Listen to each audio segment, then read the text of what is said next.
Hello, my name's Leonie Schmidt. I'm a social worker living out in the country with my husband. Until recently, I lived in the city. I studied and later worked there. I always knew that I'd move to the country at some point. I'm a horse lover and wanted more space and time for my hobby. My husband's a photographer and can work from any location independently. After looking around, we found a nice farm with enough space for us and the horses. I've applied to be an authorised professional therapeutic carer with the support of an accredited out-of-home care organisation.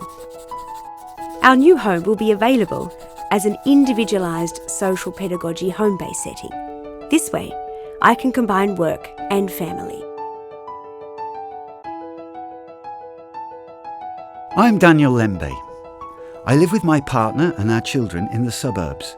We like the cultural life in the city, but with our children we needed more space and a nicer environment. I was employed as a support worker in a youth centre and then commuted, but in the long run the daily driving became too much for me. Now I work from home.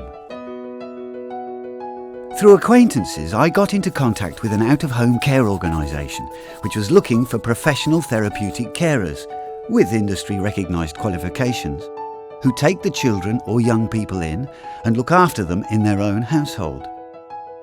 These are mostly young people where family structures have failed and who need a new home, a new environment and individualised care.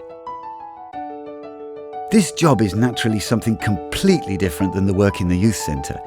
It requires a lot of personal effort, but gives me also a lot of freedom. The income is similar, but I save myself the traffic jam and have much more time with my family.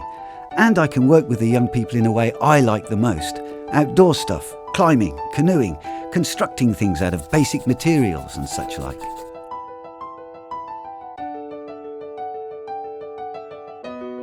We've taken Sara into our care, a 14-year-old girl. We had several requests when we started as carers.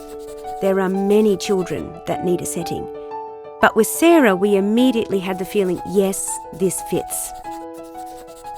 Now the three of us are living our new life, and things are going really well.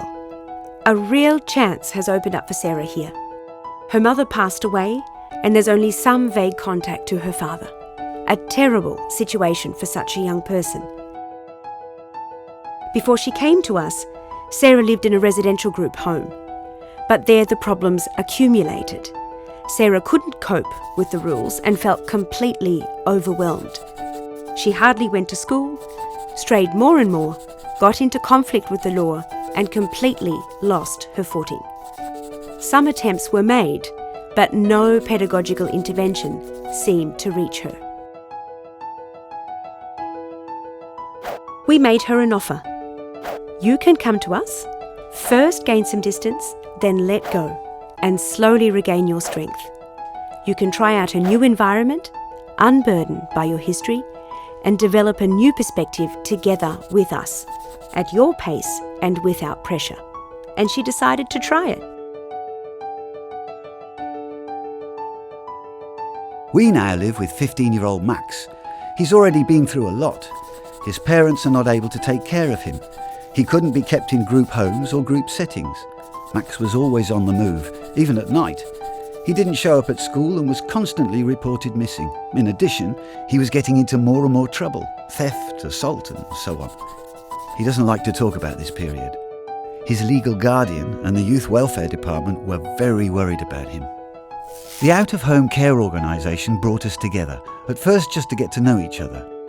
We all met together, including with his parents and the responsible lady from the youth welfare department. Everybody thought it would be a good idea if he was to move in with us. Our house is big enough. He feels comfortable with the other children and with the clear structure. He's become much more stable and he's gone back to school. Obviously, that had to develop naturally.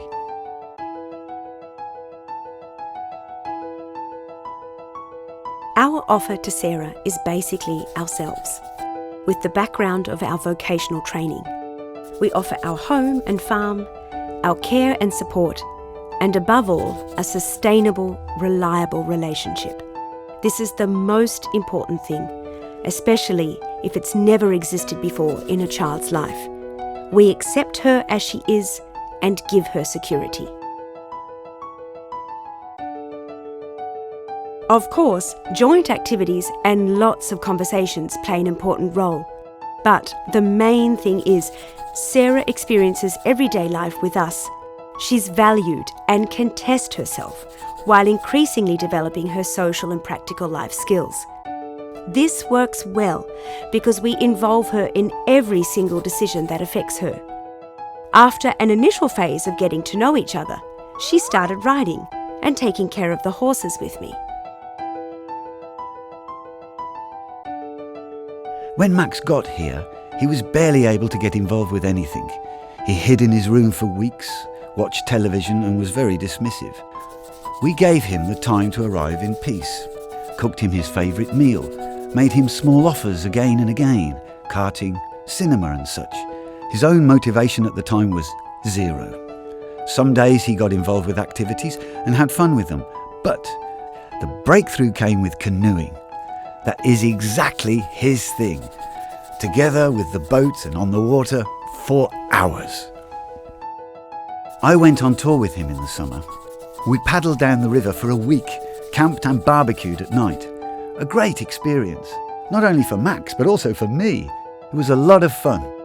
And since then, we have a really good, sustainable relationship. Even in conflict situations, we know we can find a solution together. Sara learns positive relationship and reaction patterns, with us and also with the animals.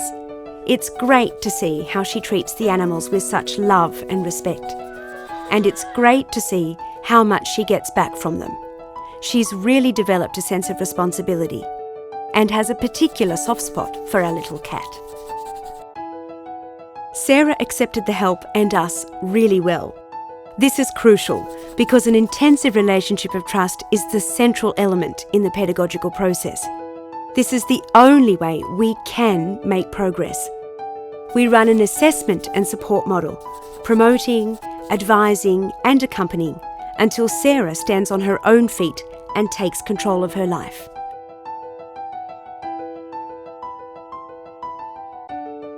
We get very good support from the organisation we work with.